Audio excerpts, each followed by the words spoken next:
Pampa Debates. Oferecimento GBOX, a proteção certa para a sua família. Unimed Porto Alegre, cuidar de você, esse é o plano.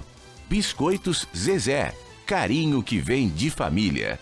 Igual ao Banricompras, só outro Banricompras. E Sescope RS, cooperativismo, a grande força do Rio Grande. Estamos iniciando mais um Pampa Debates. E hoje é o dia mais feliz da semana, porque nós temos a oportunidade de receber as mulheres aqui no programa. E sempre mulheres ilustres, com grande conteúdo. E eu acho que esta é uma dádiva, a começar pela nossa presidente do Conselho Regional de Medicina Veterinária, doutora Lisandra Dornelles. Prazer tê-la aqui, Lisandra. Igualmente, prazer é meu. Primeira vez que tu vens ao programa, né? Primeira vez. Mas chegou sorridente lá, já no nosso aquece, lá na minha sala, lá já estava descontraída. Tá sempre sorrindo. E o nosso conselho, como é que vai? Vai bem, a gente está reestruturando agora. Depois de Passamos tantos por problemas, né? uma intervenção do Conselho Federal. Agora nós contratamos uma auditoria externa e estamos reorganizando a estrutura. Perfeito, vamos ficar bem. E vem aí eventos importantes, né? No setor, especialmente a Expo Inter, né? Isso. Tem a FenaSul, Expo Leite e aí a FenaSul Leite. Só que a FenaSul encolheu tanto, né? Que lamentável. Tá Quando tínhamos só a Expo Leite, aí não tínhamos a Expo Leite, que era uma feira. Aí o governador Rigoto, que participa, secretário aqui do programa, o governador Rigoto resolveu unir 5 feiras numa só, criou a FenaSul. E a FenaSul ficou pior que a feira do Gadolando, a feira do leite. Agora tem que reestruturar. Vamos ver agora como vai fazer o nosso Covate Filho aí para resolver esse problema lá da FenaSul. Mas vem também a Expo Inter, que a demanda é muito maior. Sim, né? a Expo Inter é de referência, né, no Brasil. Tu está quantos meses já de... A gente assumiu em dezembro. Dezembro? Está com 4 meses. Tu já não está no primeiro 100 dias como o Não, Leite, ainda né? não. E o Bolsonaro... Não, tu já passou nos 100 dias. Já passou. Como é que foi os teus primeiros 100 dias? Olha, foi corrido, porque como tinha muita demanda para cumprir, que vinha dessa auditoria, né? Então a gente tinha que readequar TACs que a gente estava respondendo, né? Termos de ajuste de conduta, de gestões anteriores. Então está sendo mais estrutural mesmo. Mas já conseguimos fazer o primeiro evento da gestão, que foi um evento de ozonioterapia, um fórum de ozonioterapia que foi na Câmara de Vereadores. Foi bem bom, foi sábado agora. Tivemos um médico, um dentista e um veterinário palestrando. Foi bem interessante. Oh, maravilha. E os 3 conselhos lá? Estava lá o Conselho Regional de Medicina também? Não. Não foi? Não foi. O doutor Eduardo Trindade, olha aí, fica a reclamação aí. Nós presidente convidamos. do Conselho. E ela, claro, obviamente pertence ao CREMERS, mas é diretora do nosso Sindicato Médico do Rio Grande do Sul, já esteve conosco aqui. Foi um sucesso, aliás, a sua presença aqui, doutora. E temos o prazer de te ter novamente aqui conosco, Alessandra Felicetti.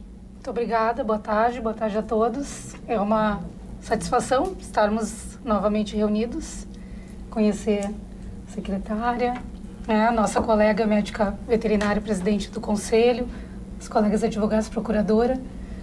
Vamos falar sobre os assuntos femininos? Bem, vamos por que falar sobre assuntos femininos? Vamos falar sobre assuntos. Vamos falar sobre assuntos do Rio Grande. Todos os assuntos são femininos. Temos duas praticamente secretárias de Estado aqui, né? Procuradora do município. Vamos aproveitar. Né? Mas eu tenho o prazer de receber a doutora Liani Lemos, secretária de Planejamento, Organização e Gestão. Orçamento e Gestão. Orçamento e Gestão. Que eu abreviei aqui, é longo o nome, mas obviamente a gente ouve tanto falar na Escola de Chicago, que foi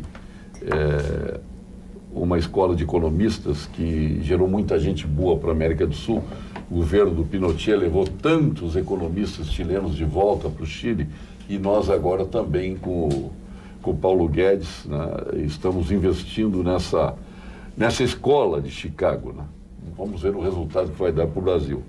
Mas a senhora também pertence a uma escola, que é a escola do BNDES, né? A escola brasiliense. Escola brasileira, do IDP que você disse? É isso. É isso, do Instituto Direito. Bom, primeiro de tudo, obrigada pelo convite de poder estar aqui com vocês, né? Uma mesa só de mulheres. Porque do BNDES nós temos dois. BNDES é o Marco. Não, tem o Marco e tem o Cláudio. São dois. Então tem a Escola Brasiliense aí, onde dois vêm do... Isso. Eu vim do Senado, né? Eu originariamente eu sou servidora federal do Senado e sou professora também lá no Instituto. E a senhora é natural de Brasília? De Brasília. Candanga, quase. O pessoal já apelidou aqui de Candangucha, porque eu já estou tomando o chimarrão, né?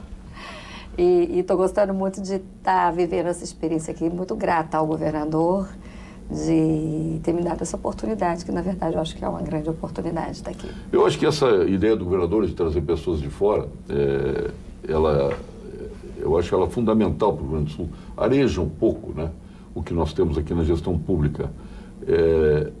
Mas claro que fica sempre uma certa dúvida, uma certa inquietude. Vai dar certo ou não vai dar certo? Como é que se comportarão os funcionários públicos? Então, cabe uma primeira pergunta: como é que a senhora foi recebida aqui? Olha, muitíssimo bem recebida. Eu nem imaginava que teria uma recepção assim tão calorosa. As equipes das duas secretarias, né, eram duas secretarias, Secretaria de Planejamento e Orçamento, que foi unida à Secretaria de Modernização e Recursos Humanos. Então, hoje a gente tem mais de 10 processos de trabalho diferentes na Secretaria de Planejamento: gestão de pessoas, gestão de patrimônio, gestão de frota, a Central de Licitações, o DE, a antiga FEA, que foi incorporada à Secretaria, o Arquivo Público, toda a parte aliás, de perícia médica. A Dilma Rousseff foi da FEA. Foi, eu soube. Quem deu o primeiro emprego para ela, sabe quem foi? Foi o governador Jair Soares. Olha, tá vendo? Então, assim, eu fui muito bem recebida pela equipe, mas também pelos gaúchos e gaúchas em geral. Eu tenho me sentido muito, muito bem-vinda. E eu acho que o mundo tem mudado tanto, né? A gente vê as pessoas, a mobilidade das pessoas hoje é muito maior, as pessoas estudam em outras cidades, viajam mais. Eu tenho 3 filhos, cada um mora numa cidade diferente, foram estudar e trabalhar. Então, talvez seja o efeito um pouco dessa mudança, né? Mais generalizada, mas talvez os gaúchos não saibam tanto que a gente admira o Rio Grande do Sul e a identidade, a forte identidade dos gaúchos, né? Você ter a música, ter a dança, ter a tradição, né? Os centros de tradição, e a comida. Então, eu acho que isso é uma coisa que a gente admira no Brasil inteiro, então é muito bacana estar aqui. E essa experiência de executivo é a sua primeira? Não, é a minha segunda experiência, na verdade. Sim, eu tive mais de 20 anos no Senado, né, como assessora, e eu acho que é um bom treinamento a gente trabalhar no Legislativo, porque a prática do diálogo e da construção de maioria, ninguém faz nada sozinho no Parlamento, né? Mas a segunda experiência no Executivo, eu fui secretária de Planejamento no Distrito Federal durante 4 anos. No governo? Do governo do Rodrigo Hollenberg. Do Hollenberg. Que foi um governo também que a gente enfrentou bastante dificuldade. A gente tinha muito parecido com a história daqui. Tinham sido dados aumentos, não tinha espaço fiscal, foi preciso segurar esses aumentos. Enfrentamos no primeiro ano 32 categorias em greve,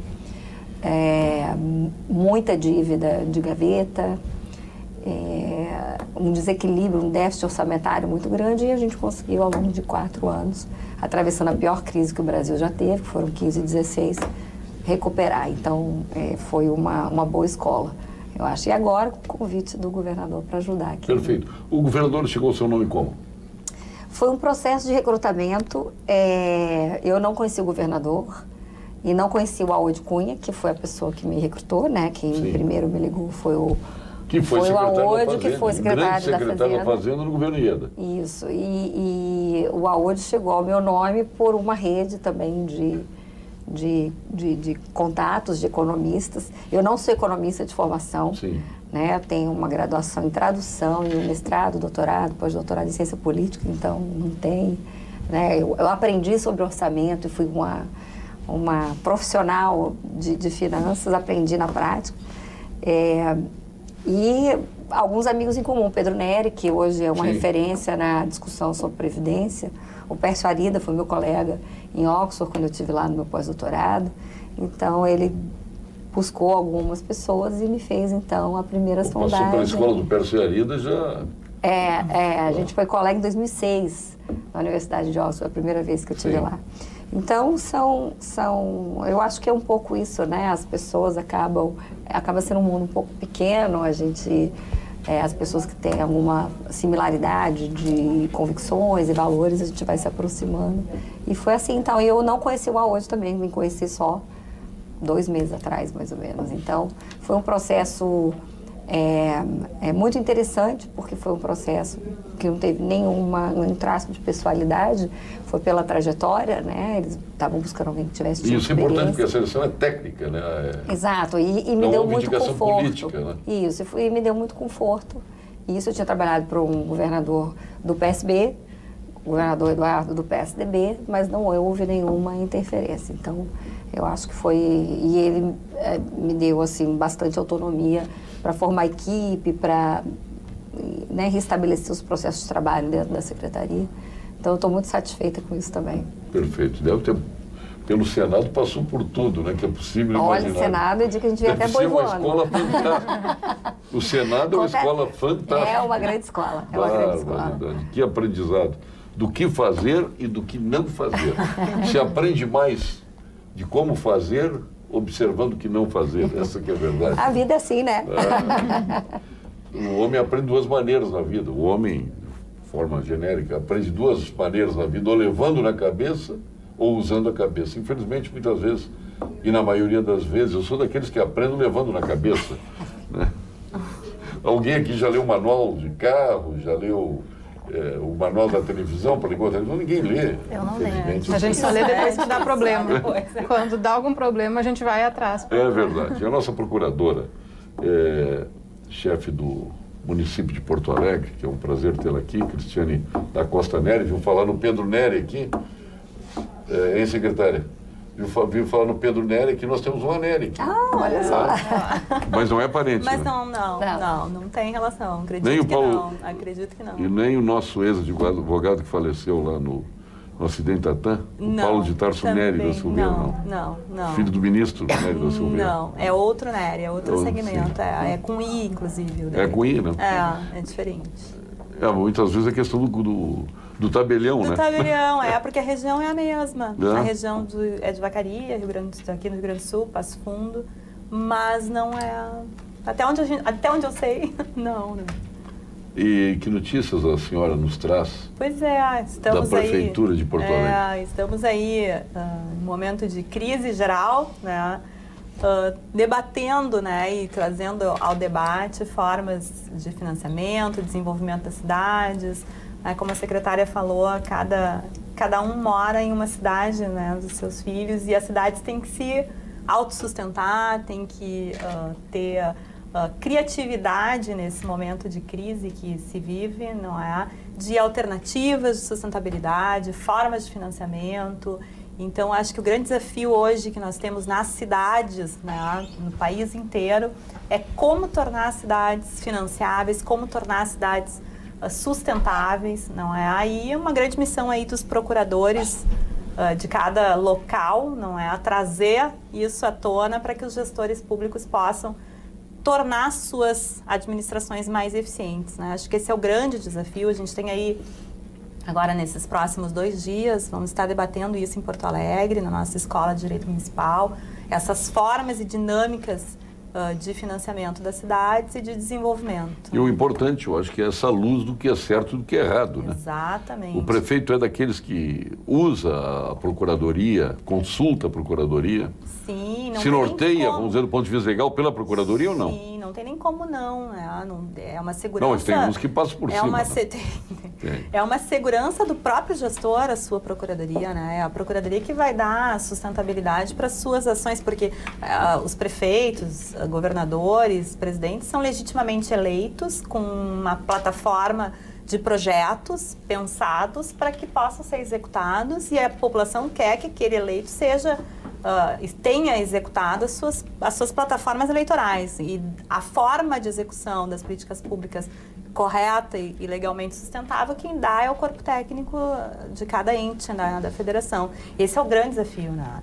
E são temas polêmicos que nós enfrentamos, né? Estamos enfrentando na cidade de Porto Alegre, no estado do Rio Grande do Sul. Não são temas muito fáceis, justamente porque hoje temos que inovar.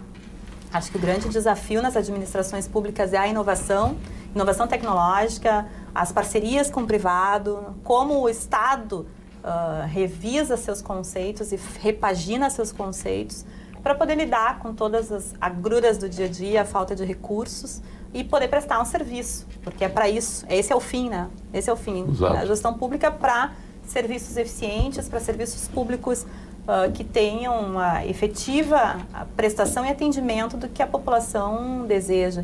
E os municípios são os mais demandados, né?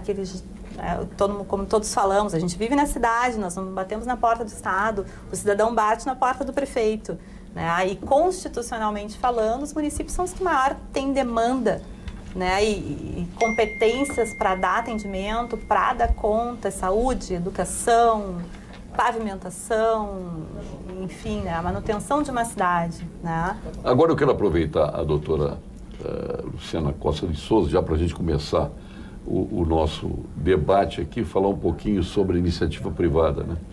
Porque as pessoas falam em dinheiro público, não existe dinheiro público, existe o dinheiro privado colocado na mão do público para gerir. Está aqui o meu dinheiro, tu vai ser o gestor, nós vamos te eleger para gerir o dinheiro.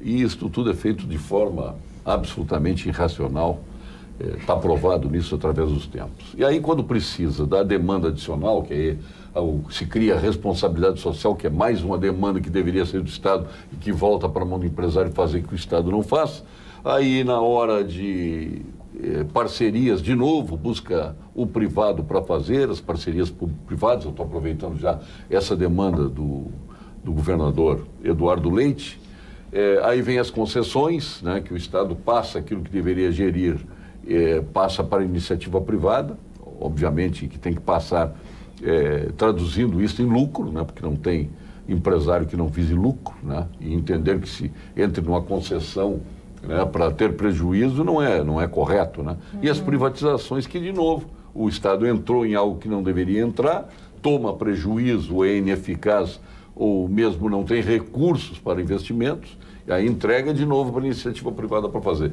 Mas sempre a iniciativa privada. Então, o centro de tudo, e quando o contribuinte bate as portas da prefeitura para pedir alguma coisa, ele vai quase de joelhos, ele vai implorando solução, quando a solução o Estado, como ente, deveria dar para o cidadão que está pagando as pessoas por traduzir serviços. Então, eu queria começar com esta bombinha para traduzirmos em debate, ouvindo aí a voz da OAB aqui com a doutora Luciana. Muito obrigada pelo convite. É um prazer dividir a bancada com as colegas tão ilustres. Eu sempre chamo de colegas as que dividem a bancada conosco. E com relação a essa questão público-privada, o que eu entendo? Uma coisa seria assim, se nós pagássemos poucos impostos e aí sim se transferisse uma grande responsabilidade para a iniciativa privada, estaria justo. Agora, com relação à nossa exorbitante carga tributária, nós não temos a contraprestação em serviços à altura do que nós pagamos. Para onde vai esse dinheiro?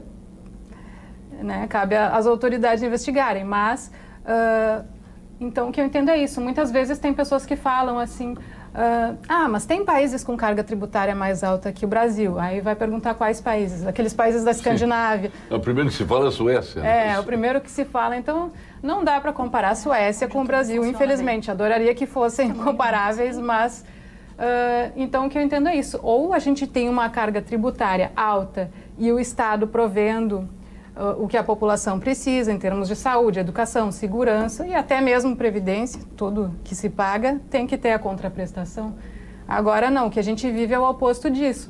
A gente tem impostos altos e pouco retorno, porque as pessoas muitas vezes, quem tem condições, e nem todos têm, mas quem tem condições acaba pagando uma escola particular para o seu filho, faculdade particular, plano de saúde privado, as pessoas têm que investir em segurança também. Então, tudo isso se paga em dobro. Se paga em dobro. E quem não tem acesso a esses serviços privados fica sem eles, fica à mercê do Estado, com serviços nem sempre condizentes. Mas agora eu começo a ver, até pelo próprio Nelson Marquesan, está falando agora em conceder a administração do pronto-socorro. E eu acho que nem educação e nem saúde tem que ser conduzida pelo Estado. Isso tem que ser entregue para a iniciativa privada. É muito mais fácil pagar por vagas nas escolas do que sustentar o processo educacional. Da mesma forma na saúde. Mas nós temos uma secretária aqui e a sua função é planejamento. E eu sei que a senhora lá no fundo é uma liberal, né? Olha, não sei se no fundo, mas pode ser... Talvez eu seja uma social-democrata sueca. Porque essa é uma discussão muito interessante, né Sérgio? Posso chamar de Sérgio? Claro, com vontade. Porque a gente tem, de um lado, uma carga alta de impostos com impostos regressivos, né? Quem ganha menos paga mais. É um sistema tributário muito injusto, perverso. Ao mesmo tempo, há uma demanda enorme da sociedade. Uma sociedade como a nossa, ela tem enormes necessidades. A gente precisa investir. Eu não estou dizendo que seja um público ou privado, mas é necessário que haja investimentos em educação, em saúde, em segurança, em infraestrutura. Quando a gente olha o Rio Grande do Sul, a necessidade de investimento em infraestrutura é enorme. É um grande gargalo para o desenvolvimento do Estado. E o Estado está ficando para trás. O Estado está ficando para trás no investimento, na infraestrutura, está ficando para trás nos rankings de educação, porque falta também investimento e faltam políticas mais focadas e mais direcionadas para o resultado, né? Então, eu acho que o que a gente vê de interessante, a gente está sempre olhando para essas sociedades muito ricas, em que os problemas, menos complexas talvez do que a gente, com menos clivagens regionais, com menos clivagens sociais, e é sempre um modelo. Acho que é bom a gente olhar como modelo. Mas dentro da realidade que a gente vive, que a gente trabalha, eu acho que tem questões muito centrais que estão sendo discutidas no nosso país nesse momento. Então, a gente está vivendo um momento que ele é divisor de águas. Ou a gente passa por um tempo de reformas e realmente muda a nossa estrutura tributária, o nosso sistema previdenciário, que é extremamente injusto, né? Porque eu sou servidora pública, mas a gente vê que o servidor público tem uma série de vantagens sobre o funcionário do setor privado, estabilidade, salários às vezes mais altos, dependendo da carreira. Então, você tem hoje uma necessidade de fazer uma reforma da Previdência até para que você possa ter recursos e sustentabilidade ao longo do tempo.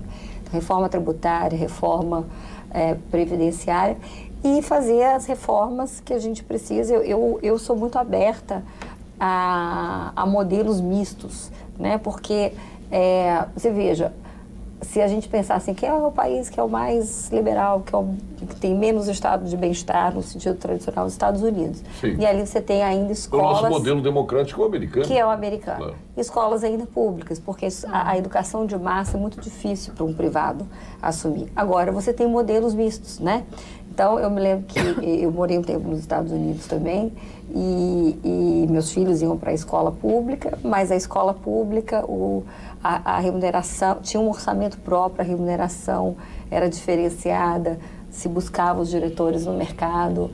Resultado, eu recebia a cada 2 meses um resumo de quanto se gastava na merenda da escola, quanto que custava o transporte, qual que era o salário dos professores, qual que era o resultado nas provas padronizadas, quantos alunos tinham... uma participação da comunidade. E o envolvimento dos pais. Então, a gente vê assim que... E uma política que os Estados Unidos têm, alguns países têm, que é interessante. Em Brasília, a gente fez um sistema semelhante ao sistema de voucher, por exemplo. Você não tem a vaga na escola, você pode comprar na escola pública, compra a vaga... O voucher é a grande solução. Existem... Quando eu falei em comprar vagas em escola privada, e até em saúde. Essa é a solução, na saúde então, também. Lá em Brasília, na educação infantil de 0 a 5 anos, a gente fez um sistema de expansão, universalização para 4 e 5 anos, na verdade, foi a primeira prioridade. Não tinha como construir escola e contratar professores num tempo rápido. O tempo do setor público é outro tempo, a nossa burocracia é enorme. A gente tem uma série de regras, né? A nossa procuradora sabe aí, eu digo que a Lei 8666 é 666 por uma razão, né? Porque ela faz inverno da vida da gente. A reforma da Previdência tem esse número também, né? Olha, tá vendo? É um destino. E então a gente é muito amarrado pela legislação e muitas vezes com essas soluções você tem uma capacidade de expansão de um serviço que ajuda, no caso, não só as crianças, mas também as mães. 3/4 das mães em vizinhanças de alta vulnerabilidade, de baixa renda, são chefes de família. Então, como é que essas mães vão trabalhar? Elas precisam ter uma creche, elas precisam ter... Então, é uma política, você fazer uma política de voucher nessa etapa, que é uma etapa difícil para o setor público, construir creche... Eu faria geral. Você faria... Eu faria geral. Hoje a gente está a educação hoje está vivendo um outro momento interessante, que é da redução de vagas, né? Pelo nosso próprio, as características demográficas, né, do país e do Rio Grande, que já virou mais curva demográfica. Aí acaba até com o processo de filantropia. Que é um grande desafio tu acaba com o processo de planejamento. filantropia, porque tu abre para toda a sociedade, desde que o governo... Aí a questão das cotas, né? E acaba a situação de cotas também, porque o Estado vai ter o direito de comprar e dar os vouchers a quem quiser. Tu vai te matricula, tem vaga, te matricula. Agora a questão, estou de novo a elogiar o Eduardo, o Nelson Marquesan, que eu tantas vezes critiquei aqui. Essa questão já da saúde começou no Hospital Porto Alegre, que agora está sendo administrado pelo Centro Pino Gaúcho, o que é um avanço. Então já temos um hospital, pode ir o pronto-socorro, e eu acho que nós temos que arrumar para isso, não tem outra solução. A senhora concorda, doutor? Eu acho assim, pegando o gancho uma visão de tudo, do sindicato médico também, né? A gente... Que o presidente, o teu presidente lá, o Marcelo Matias, ele é um homem extremamente liberal. Mas como ele está presidindo o sindicato, obviamente ele tem que falar pelo sindicato e muitas vezes com a sua situação lá no Conselho de Nós Medicina temos Veterinária. vários liberais na diretoria do sindicato. Então a gente... Só que, claro, a gente tem que falar como sindicato, mas a gente pode fazer um grande debate de ideias, né? E eu acho que já passou da hora, o nosso Estado é extremamente inchado e pega para ele coisas que ele não tem capacidade de administrar, né? Então, eu acho que isso tem que começar a mudar no Brasil. E ao poder, né? Cada vez querem mais. E cada vez a gente atribui coisas mais para o Estado, coisas que a iniciativa privada poderia gerir, né? A gente está falando de aí vouchers. se formam as grandes corporações que elas são vitoriosas no parlamento, pressionam os parlamentares, né, que acabam cedendo essas pressões de determinadas corporações. Mas a gente tem que fazer, puxando para a minha área, para a área da saúde, acho que a gente tem que fazer uma grande discussão do nosso sistema de saúde. A começar pelos mais médicos, hein? Os médicos do SUS em geral. Não, os médicos ocuparam as posições dos cubanos, entre parentes. Quantos já voltaram para a base? Quantos já... Muitas pessoas voltaram. Ontem mesmo eu estava lendo um mais relato de 7 de uma mil no Brasil médica inteiro? Que foi para o Amazonas, que fez toda uma formação, fez medicina para trabalhar com os indígenas no Amazonas e desistiu. Porque aquilo que eu estava te falando da outra vez que eu vim, não tem estrutura para atendimento no interior. Imagina no interior de uma cidade do Rio Grande do Sul, imagina lá no Amazonas. Então a gente tem que fazer uma grande discussão sobre isso. O SUS funciona do jeito que ele está prestando bom atendimento para a população. O SUS é um excelente plano. Né? Então, isso que a gente tem que ver, porque o que a gente tem visto no sindicato é Embora eu acho que falidos, tem que privatizar, né? inclusive, o SUS.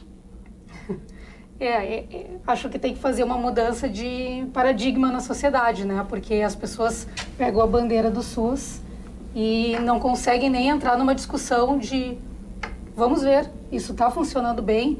Tu, cidadão, João, que mora ali na esquina, está tendo bom atendimento médico? Está conseguindo acesso? O que tu paga de imposto, será que tu não poderia ter um plano melhor? Né? Então, eu acho que a gente tem que começar a conversar também sobre nessa isso. mesma área que a gente, dos pilares aqui, a gente está procurando conversar, que são o poder das parcerias, a questão do zoológico. Eu vi aqui no programa um advogado conceituado, amigo nosso, né, todos enaltecendo aqui a privatização do zoológico, e tem que privatizar, porque é um absurdo, o governo está cuidando de um processo que é um processo cultural para as crianças, inclusive, com a presença dos animais. Mas isso pode ser feito e deve ser feito pela iniciativa privada. Aí eu vi o seguinte, não, esses animais têm que voltar para o seu habitat natural. Eles têm que voltar para a floresta, o leão tem que voltar para a Amazônia, tem que voltar para a África, e assim por diante, o elefante também. Vamos repatriar esses animais, né? Porque é um absurdo. Está lá aquele elefante andando para um lado para o outro, o leão andando para um lado para o outro. Mas nós temos uma veterinária, eu não quero me excluir nessa área, eu acho que tem que privatizar, e a presença do zoológico é extremamente útil, né?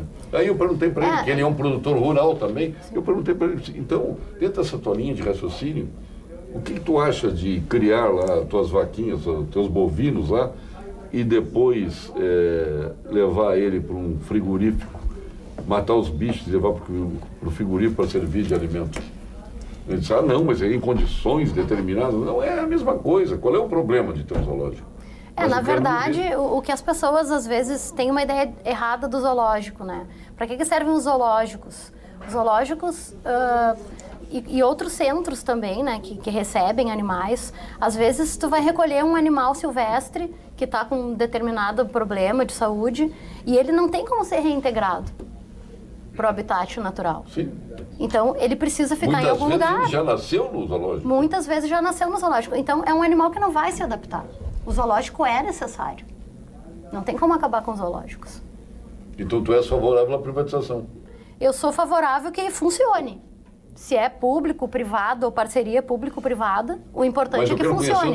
Se tem condições... Presidente, tu és favorável à privatização ou não? Daqui a pouco nós estamos diante de uma corporativista. Eu não posso dizer porque quem lançou o edital fui eu lá na secretaria. A concessão é nossa.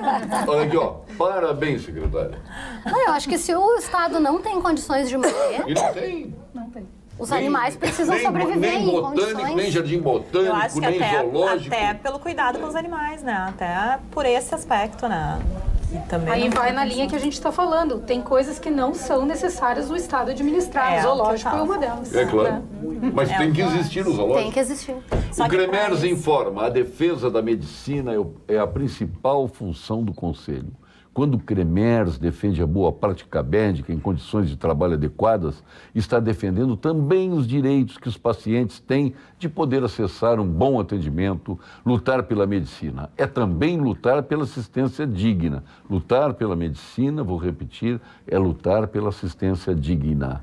Uma assistência digna que qualquer cidadão merece para cuidar da sua saúde. Cremers, em ação pela saúde. Grandes histórias começam nas melhores vinícolas, se transformam em vinho e chegam à nossa taça, através de um trabalho minucioso da Vinhos do Mundo.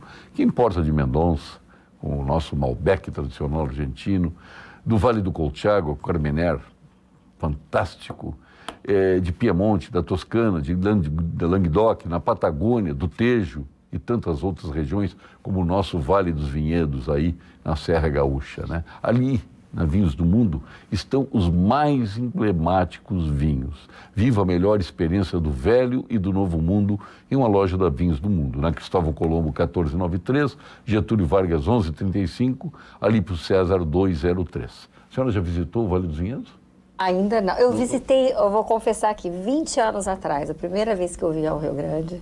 Foi uma visita, obviamente, a Gramado e ao Vale. Sim. E agora eu tive a oportunidade de voltar a Gramado mês passado. Estou indo de novo semana que vem. Minha mãe vem, minha filha vem, minha irmã vem. A gente vai passear um pouco. Mas eu quero deixar um fim de semana especial lá para os vinhedos, porque eu acho que vale a pena a gente deixar assim uns vai 2, lá 3 na dias, Valdúria, né? se hospeda lá e toma um vinho. Eu quero aproveitar Aquela essa culinária italiana oportunidade. espetacular. Não, aqui tem muitas coisas bacanas, né? Outro dia me chamaram para a Festa da Maçã, que agora é sexta-feira, Sim. né? Isso, a abertura da Festa da Maçã. Eu estou vendo se eu consigo ir. Existe algum seguro que veja minha casa menos como uma apólice e mais como um lar? Existe sim, este seguro residencial está na Unicred, customizado de acordo com o seu perfil. É um ótimo investimento que ajuda a garantir a liberdade nas suas escolhas e tranquilidade para o seu lar. Fale com o seu gerente Unicred e saiba mais. Unicred, aqui todo mundo prospera, todo mundo vence. Já estamos no mês da Páscoa, agora começa a função de montar as cestas, receber familiares, e é por isso que o pão de mel da Zezé que vocês vão receber hoje, o jeton aqui, cada um vai receber 2 pãozinhos de mel da Zezé, já me deu água na boca de tão bom que é. Oh, deu rima, né? A delícia com massa de mel e cobertura de chocolate. Isto dá um toque especial à sua cesta de Páscoa, ainda uma excelente opção para servir as visitas. Passe logo no seu supermercado mais próximo e garanta os seus pães de mel da Zezé. E vamos agora ao nosso quadro de saúde com o nosso PhD em Oncologia, titular do Clínicas, do Ernesto Ornelis, sócio fundador do Instituto Oncológico Capla, mais jovem membro da Academia Brasileira de Medicina, presidente da Sul Rio Grandense, e ele apresenta a Bienal do Mercosul. E dono da Vinícola Laurenti. Até um convite para a senhora ir na Barra do Ribeiro lá conhecer os vinhos da Laurentia e o espumante espetacular. Mas o negócio dele é saúde. Então vamos ao nosso Gilberto Schwartzman. Fale, doutor Gilberto. Olá, eu sou o professor Gilberto Schwartzman, sou especialista no tratamento de pacientes com câncer.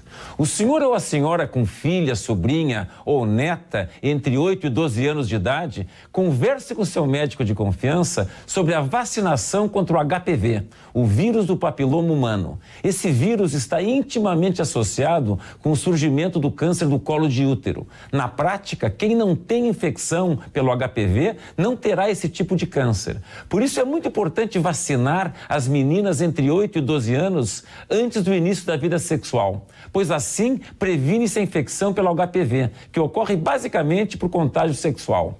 Isso diminui muito o câncer de colo de útero, um dos 4 tipos de câncer mais comuns no planeta. Converse sobre isso com seu médico de confiança e boa sorte. Aliás, a senhora não sabe, doutora Leoni, o nosso Gilberto Schwartzman, ele é excelente pianista, cantor. É um maestro, né? Ele é mais conhecido como André Rie dos Pampas. Ah, olha só. Não? Que maravilha. A nossa procuradora, a senhora Então, estava... eu queria pegar um gancho, assim, do que estávamos debatendo aqui, esse momento de reformas, né, que são tão importantes, e o público e o privado. É preciso que nessa releitura, né, a gente tenha capacitação e preparação de quem está no público para receber o privado. E obviamente tem determinados serviços, determinados locais em que não necessariamente o Estado precisa estar, né? E não necessariamente o Estado precisa despender recursos.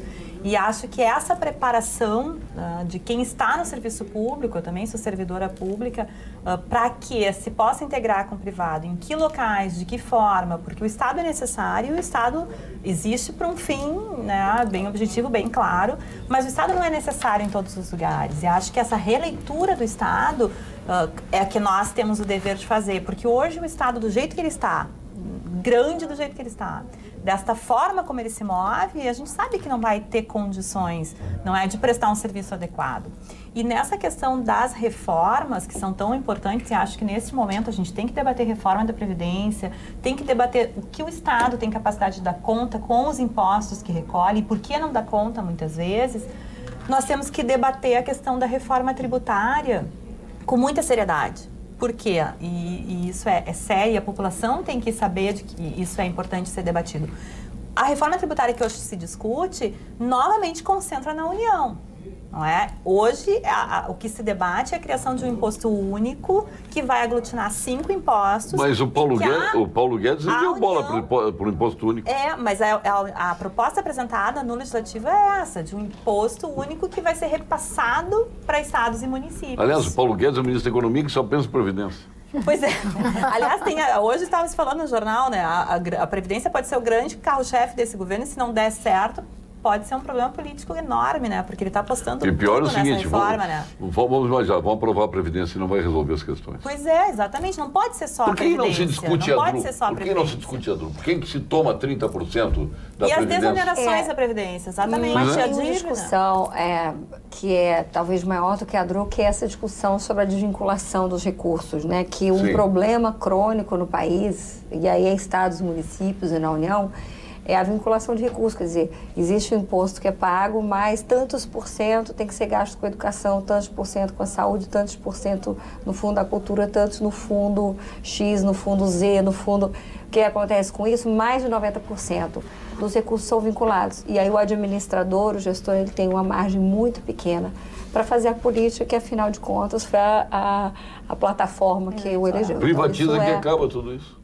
Eu acho que a privatização, e tem uma unidade, a gente criou também lá na Secretaria de Planejamento, unidade de estatais, para que a gente possa melhorar a governança das empresas e com isso elas possam ter, inclusive, uma precificação maior.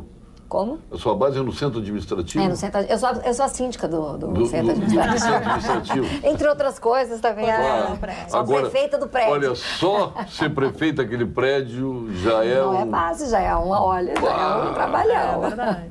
Mas eu acho que esse... O prédio não tem nem PPCI? Não. Agora tem. Acabou de ser feito. Não foi a gente, não foi a nossa gestão, não. Já vinha sendo feito. Já fez, o Sartori que fez, né? Foi, assim, foi finalizado agora, no início do ano, mas já vinha sendo feito um processo. Até porque tinha uma demanda do Ministério Público que precisava ser feita. Mas eu acho que essa discussão maior que a gente faz quando a gente fala de modelo de Estado é o modelo de desenvolvimento, né? Do Estado. Então, se a gente não tiver investimento, se não tiver realmente criação de empregos, e aí realmente você vai ter uma arrecadação melhor, você não vai ter que onerar tanto, porque você tem uma produção maior que possa ser alcançada. Então, um grande gargalo, aqui a gente tem 2 gargalos grandes no Estado. Uma questão fiscal, que é do Estado e que é fundamental até para que os investidores possam ter confiança de vir investir e que os serviços possam, né, ser mantidos ou ampliados. E o outro é o gargalo do investimento. Quer dizer, como é que a gente fala? O Rio Grande tem crescido, ele mantém a sua percentual de participação no PIB, em termos de valor, se mantém, mas a participação, o share, que a gente chama, tem caído. Ou seja, em valor está alto por causa de preço de commodity, que exporta, e aí commodity, o tipo de produto que produz... Que é o laço da economia gaúcha. Mantém o valor. Então, se olhar o PIB está crescendo. Mas quando você olha na participação do PIB nacional, está caindo. E outros estados estão aumentando. Centro-Oeste, principalmente, com o agronegócio, tem tido uma participação. Então, eu acho que aí é um gargalo muito importante. De mercado. A abertura de mercado é muito importante, né? E a atração de investimento e capital humano. E aí é que aqui também pega a questão da curva demográfica e do cenário demográfico do Rio Grande, porque é o estado onde já tem o maior número de pessoas acima de 60 anos e até 2060 vai ser o estado com uma grande participação, mais de 20%. Já supera hoje, né, o número de idosos. Já supera. Eu acho que a grande reforma da Previdência deveria começar por aí. Não pode uma pessoa se aposentar como se aposentaram aqui com 48 anos. Se aposenta. O coronel se aposentando aí. É a média hoje. É um absurdo isso. Isso é um absurdo. Não há o que suporte isso. Não tem cálculo atuarial que vai resolver essa questão e não tem reforma da Previdência. Eu acho que tem que ser muito duro nisso aí, na questão da idade. E tudo começa pela idade. Se falar em alíquotas, as alíquotas já são altas, são muito altas as alíquotas, aí mais alíquota. E tem determinados segmentos que já se protegeram, que estão tranquilos, nem falam. Eu nem vou dizer quem é. Nem falam na reforma da Previdência, está bem assim. Nós já estamos resolvidos. Já tem negociação nesse sentido, é claro, pela força das próprias corporações, né? Mas a reforma da Previdência não vai resolver o problema momentâneo, né? É uma coisa pensada para um futuro. Ela é necessária. Ela tem um impacto momentâneo quando a gente mexe na idade, principalmente nas aposentadorias especiais, professores, brigada, que são as policiais civis. O senhor não vai falar, mas eu vou, né? Já falei. Que são realmente, são aquelas que têm uma idade muito cedo. Então, se você muda a idade e coloca o número mínimo de contribuição, adia um pouco, você alonga um pouco. Então, dá um pouco de fôlego para os estados. E aí, o Rio Grande do Sul e Minas Gerais são aqueles que têm a situação mais crítica do país. Né? Sobrou para o Fernando Henrique Cardoso. Estão dizendo aqui, ele se aposentou com 37 anos. Também foi perseguido político, se exilou no Chile, depois teve que ir para a França, uma coisa horrorosa. Assim. Mas essa questão da idade eu acho que é complicado também, porque tem profissões que tu não pode comparar. Por exemplo, um professor que dá aula para criança, né, primário, não tem condições de trabalhar até a mesma idade que um... Por quê? Porque não tem condições, é insalubre. Que carrega... É insalubre. Tem profissões que a pessoa precisa se aposentar antes, eu acho. Por que o professor? Foi só um exemplo. Sim, e qual é o outro? Eu acho que o professor pode trabalhar. Aliás, todos eu acho que podem trabalhar mais. Todos podem trabalhar mais. É que essa previdência foi feita quando a gente tinha uma expectativa de vida muito menor, né? Eu acho que... Eu tive um participante aqui do programa de desembargadores, se aposentou, saiu chorando, ele não pegou a lei da bengala, ele ficou no 70. Chorou aqui no programa o dia que saiu, ele queria continuar. Pô, notório saber, capacidade física, mental nem se fala, queria continuar. Aí eu pedi para ele, dá uma verificada lá nessa tua vaga de desembargador, quantos? Ele foi ver, tinha 11 aposentados e 3 pensionistas na mesma vaga. É um trenzinho. E entrou mais um no lugar dele. Ele era mais um aposentado e mais um. Se fosse até 75 anos, por certo, se reduziria ao longo do tempo à metade. No entanto, as coisas não são assim. Então, as pessoas trabalham muito pouco tempo em determinadas profissões, inclusive na Brigada Militar. É, o que eu ia dizer agora, porque os militares não entrariam também nessa previdência, se é tão bom para todo mundo. Eu acho que sim. E para mim, uma questão para mim que é muito clara é a questão das pensões, né? Pensão de filho de militar. Mas isso não tem mais. Pois é. Não, isso já acabou há muito tempo. Tinha, né? Era uma anomalia, né? Mas já está corrigido. Agora, é uma questão a pensar, né? Porque um trabalhador braçal, realmente, ele é diferente de trabalhar 30 anos num trabalho braçal e trabalhar 30 anos dentro de um escritório. Claro, tem suas diferenças, né? Ou numa sala de aula.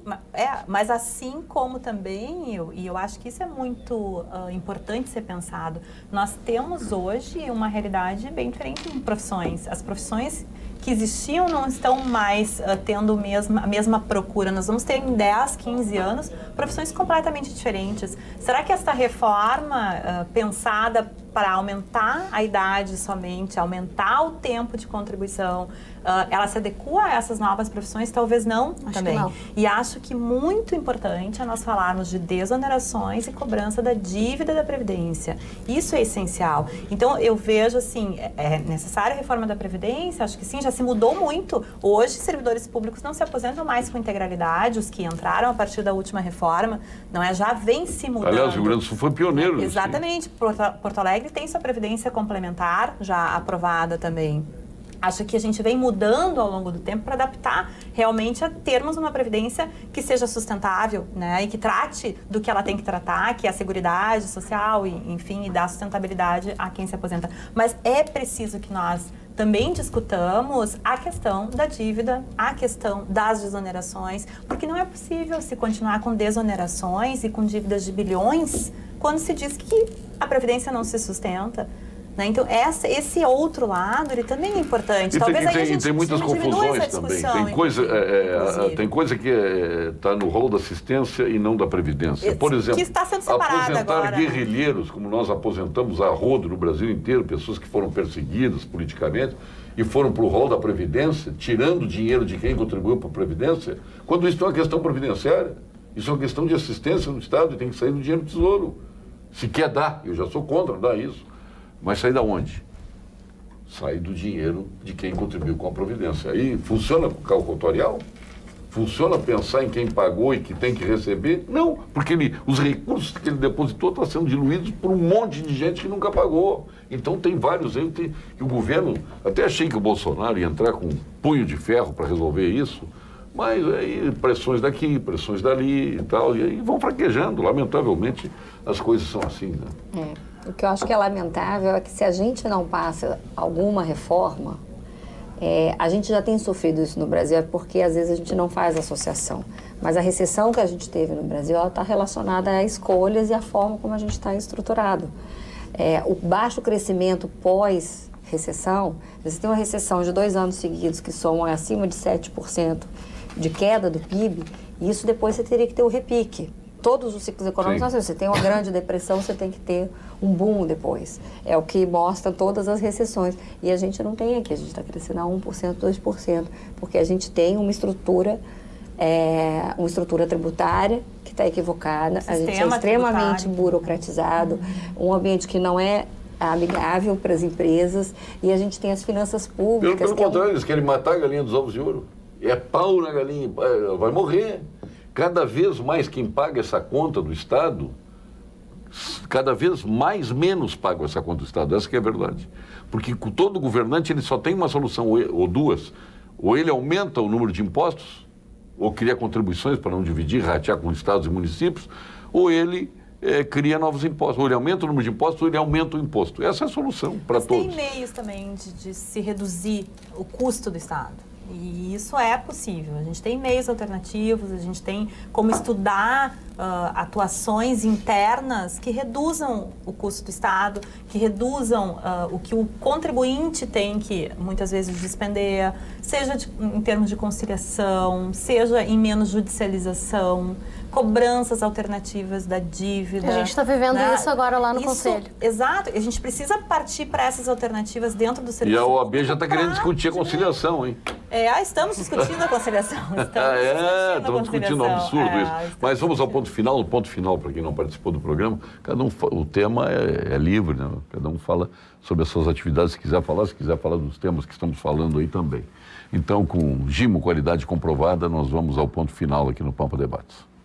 Ponto final, oferecimento produtos Gimo, qualidade comprovada. A doutora Luciana Costa foi quem menos falou. Aliás, as duas, nosso presidente do Conselho, agora tem a oportunidade de falar. Sim, com relação à reforma da Previdência, o que eu penso? Eu entendo sim que existem categorias que têm que se aposentar mais cedo. Eu acredito sim que os professores têm uma penosidade maior do que a maioria das outras profissões. Não todas, claro, um trabalhador braçal com certeza também deveria se aposentar mais cedo. Todos aqueles que têm condições insalubres, perigosas, penosas, o meu entendimento é que sim. Hoje eu sou obrigado a concordar com vocês. Professor, hoje é periculosidade e insalubridade. As duas. Lamentavelmente chegamos a esse ponto no Brasil. Se nós tem que concordar com isso, é muito triste. Qualquer um de nós que estivesse, por exemplo, hoje, 8 horas, passando numa sala com 30 crianças, provavelmente aceitaria uma aposentadoria antecipada dos professores, eu acredito. Eu tenho 4 em casa e já estou querendo me aposentar. Como é que é? 4 filhos. Tu tem 4 filhos? Quantos cachorros? Nenhum cachorro. Como? Não tem. Tenho galinha, eu tenho uma codorna, filha e 3... eu tenho outros bichos. Eu tenho uma filha e 3 cachorros. Tem 4. Eu tenho uma filha e 2 cachorros. Tem 4. Tem 4? Tem 4, exatamente. Desculpe. E com relação à idade, o que acontece hoje? Hoje nós temos a possibilidade da aposentadoria por tempo de contribuição e aposentadoria por idade. O segurado pode optar. Se for aprovada essa PEC da reforma da Previdência, não vai mais existir aposentadoria por tempo de contribuição. Ela vai ser extinta, só quem conseguir alcançar as regras de transição, que já são bastante duras, vão conseguir se aposentar por tempo. Então, se passar a PEC, a única opção vai ser a aposentadoria por idade. Idade de 65 para homens e 62 para mulheres. O que eu penso sobre isso? Isso que você luta por igualdade. Não vai ser a mesma idade no caso do regime geral. Não, nem do... Eu acho que algumas profissões especiais vão ter a mesma idade para homens e mulheres, mas no geral não. Só que a aposentadoria por tempo de contribuição, pouca gente fala que tem o fator previdenciário, que já reduz o valor da aposentadoria quanto mais cedo a pessoa se aposenta. Então, por exemplo, quer se aposentar cedo, tudo bem, mas vai receber um valor muito menor. Porque é um cálculo que leva em conta a idade da pessoa na data da aposentadoria, a expectativa de sobrevida e o tempo de contribuição. Quem contribuiu mais tempo ganha mais. Quem tem uma idade maior ganha mais, ou vice-versa. Então, não sei se é tão injusta assim a aposentadoria por tempo de contribuição. Fica a reflexão. Perfeito, perfeito. Bem colocado. Agora, a senhora tinha pedido a palavra, é a sua palavra, nossa presidente. Não, eu ia falar que essa questão da igualdade, né, que as mulheres querem igualdade, é que a gente quer igualdade em tudo. Não adianta a gente se aposentar com a mesma idade dos homens e os homens não ajudarem nas tarefas de casa. Hoje em dia ainda tem muito... Não, as mulheres já estão passando, olha aqui, ó. Ajuda em casa, os amigos, que não é ajudar, tem amigos meus que assumiram a cozinha, então as mulheres ensinaram os homens a cozinhar. Mas Cada vez empurram mais para curso de culinária. Tá errado também ajudar, porque eles vivem na mesma casa, as tarefas têm que ser divididas. Mas não, as mulheres não querem mais cozinhar, os homens estão cozinhando. Que bom! Claro, vocês acham maravilhoso. Eu gosto de cozinhar. Seu ponto final. Então, eu queria falar a respeito do que a Luciana disse ali, de para onde vai o dinheiro, né? E também a questão de que dá para diminuir, né, os custos. A gente chegou lá no Conselho, a gente tinha uma frota de 10 carros inoperantes, né? A maioria nem ligava. E esses carros só de garagem por ano, a gente gastava mais de 50 mil reais. Então, nossa primeira ação foi vender esses carros, fizemos um leilão, vendemos os carros. Nós tínhamos 18 vagas de garagens alugadas, agora nós temos apenas 5. E vendemos os veículos que não estavam funcionando. Então, tem coisas, às vezes, que o dinheiro está indo pelo ralo e ninguém está percebendo. Esse tipo de ajuste... iniciativa privada, quando se fala, se critica o poder gestão, público, né? A iniciativa privada tem tanta corrupção quanto no poder público, tem tantos desajustes, incompetência, quanto no poder público. Essa é uma triste realidade. Eu acho que a boa e a má gestão existem tanto no público quanto no privado. Doutora Alessandra Felicetti, seu ponto final. Então vamos continuar o que a gente estava falando ali. Eu acho que o principal é que a gente tem que fazer uma grande discussão na sociedade de como está nosso país e o que a gente pode fazer como sociedade, não só como governo, né? A gente tem que fazer a nossa parte, a gente tem que aprender a ceder nas coisas que a gente está acostumado a receber, porque a gente foi muito educado em toda a nossa vida a querer tudo, e principalmente do Estado, né? A gente quer que o Estado nos dê, o Estado é uma grande mãe, um grande pai, e a gente tem que começar a fazer as coisas por nós. Eu acho que se a sociedade começar a pensar nesse ponto, vai ser muito mais fácil a gente fazer qualquer reforma, né? É isso. Seu ponto final, nossa procuradora-chefe. Primeiro... É a procuradora-chefe ou procuradora-geral? Procuradora-chefe da Procuradoria Tributária. Da Procuradoria Tributária. E eu quero primeiro agradecer o convite. Nada, tem que vir mais. É um prazer todas estar vocês aqui com vocês, um prazer poder fazer Não parte precisa só vir no Dia das Mulheres, não pensa que aqui é Clube do Olinha, não. Acho ótimo se pudermos debater. Mas as mulheres vêm durante a semana também, não tem problema. Eu só não deixo homens vir aqui além, claro. Um dia exclusivo, né? Mas eu sou uma pessoa que acredita no Estado, acredito num Estado com gestão pública mais eficiente, acredito num Estado com gestão fiscal eficiente, em meios que nós possamos internamente reduzir custos. Em Porto Alegre, nós tivemos agora um exemplo, redução, nós tivemos acordos com precatórios, na Câmara de Precatórios, nós tivemos uma economia de 117 milhões para os cofres públicos.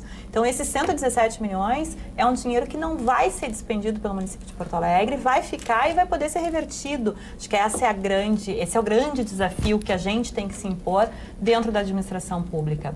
E para estudar, para capacitar, eu queria externar um convite aqui. Nós estamos agora na nossa Escola Superior de Direito Municipal com um seminário sobre formas de financiamento e desenvolvimento das cidades. São 2 dias, amanhã e sexta, em que nós vamos discutir formas alternativas, sejam tributárias, não tributárias, gestão fiscal, inovação, a questão de smart cities, conciliação e mediação, como o poder público pode fazer conciliação, pode fazer mediação, transação tributária, discutindo temas de grande interesse para as administrações públicas, tanto para advogados quanto para técnicos nas administrações em geral, e que justamente provocam esse debate que a gente fez aqui, de fazer o pensar, a reflexão dentro das administrações, para que a gente tenha gestões mais eficientes, mais capazes de atender aos serviços públicos e dar conta das suas demandas, principalmente nos municípios, né? Com todas essas reflexões aí que são imprescindíveis que a sociedade se atenha e participe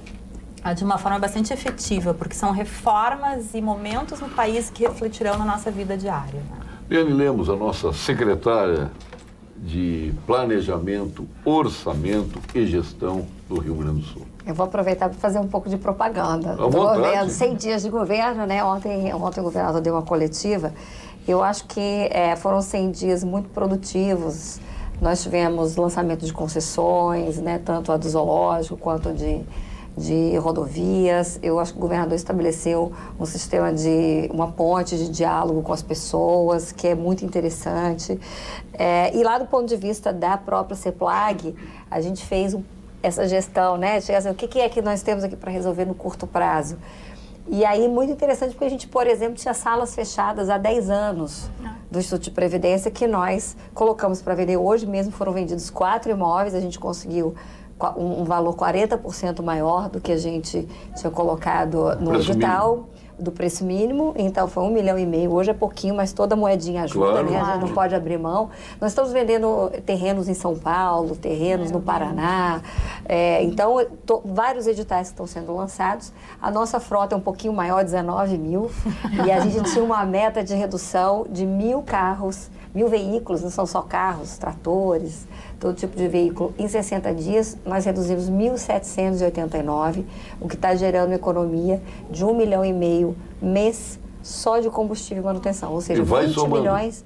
Vai somando as moedinhas, né? Então, a gente tem frota, a gente tem imóveis, a gente tem todo um plano, um trabalho que está sendo feito também para a estruturação das privatizações. O governador mandou um projeto de emenda constitucional para retirada de plebiscito. Então, esses são todos processos com o objetivo de tornar o Rio Grande um lugar melhor. Por último, eu queria falar só do nosso portal que foi lançado ontem, é o www.qualificars.rs.gov.br, que é onde nós estamos fazendo uma seleção pública, um recrutamento para 30 coordenadores regionais da área de educação e 3 vagas na Secretaria de Planejamento, uma da Escola de Governo, 2 da área de Gestão de Pessoas, que é uma forma inspirada no modelo chileno, no modelo inglês, de como recrutar para o setor público usando metodologias e técnicas já bem conhecidas no setor privado, de capacidade de liderança, Essas competência pessoas entram como técnica. CCs. Elas entram, são CCs técnicos. É o CC. E a gente faz um processo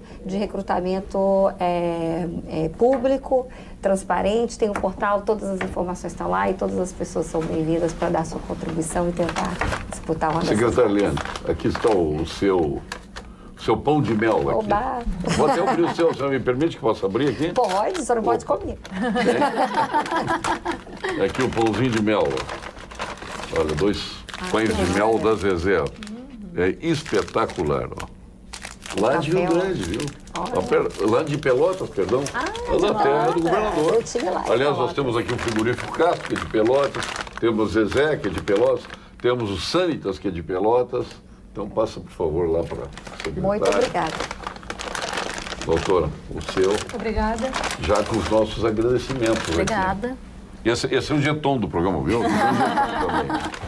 É um jeton bem docinho. Fico ouvindo o pessoal da Grenal falando dos biscoitos Zezé. Também? Ouvinte da Grenal? Eu sou ouvinte da Grenal. A única, sabe que eu de Porto gosto. Alegre, a única rádio no planeta que faz futebol 24 horas ao vivo. Só futebol. Tem rádios esportivos, televisões, mas só futebol é aqui. Aniversaria hoje a Leila Loefferman, o Ricardo Marquesotti, publicitário, entre tantos aniversariantes, a Josiane Oliveira, o Márcio Bizeli, de aniversário, o Miguel Junqueira Pereira também, a Ana de Camelli, parabéns a ela, o juiz José Paulo Baltazar Júnior, o Giovanni Feltz, ex-secretário da Fazenda, hoje voltando para o Planalto Central, deputado federal, o Júlio Ricardo Motim Neto, presidente do Grupo Panvel, o Afonso Ritter, nosso colega jornalista, o Clarindo Tissot.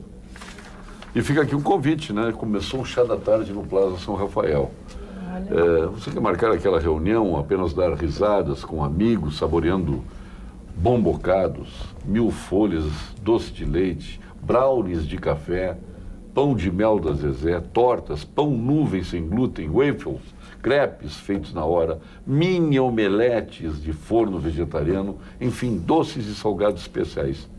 Deu água na boca de vocês, deu na minha também. Com certeza. Sempre às quartas-feiras, a partir das 15h30.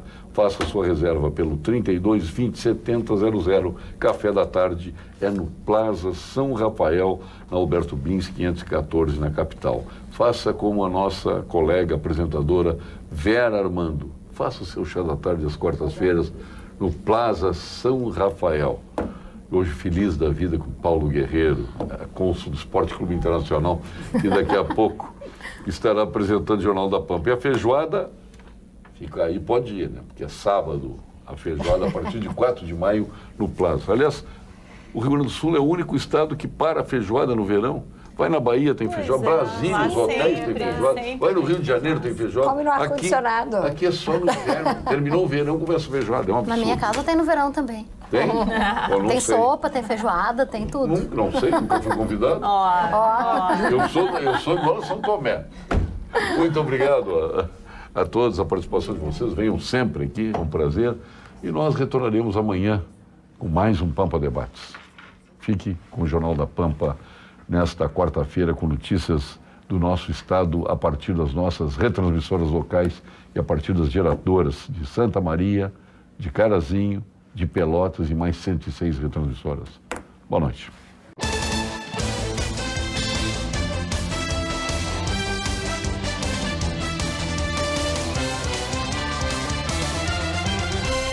Pampa Debates. Oferecimento GBOX. A proteção certa para a sua família. Unimed Porto Alegre. Cuidar de você. Esse é o plano. Biscoitos Zezé. Carinho que vem de família. Igual ao Banricompras, só outro Banricompras. E Sescope RS. Cooperativismo. A grande força do Rio Grande.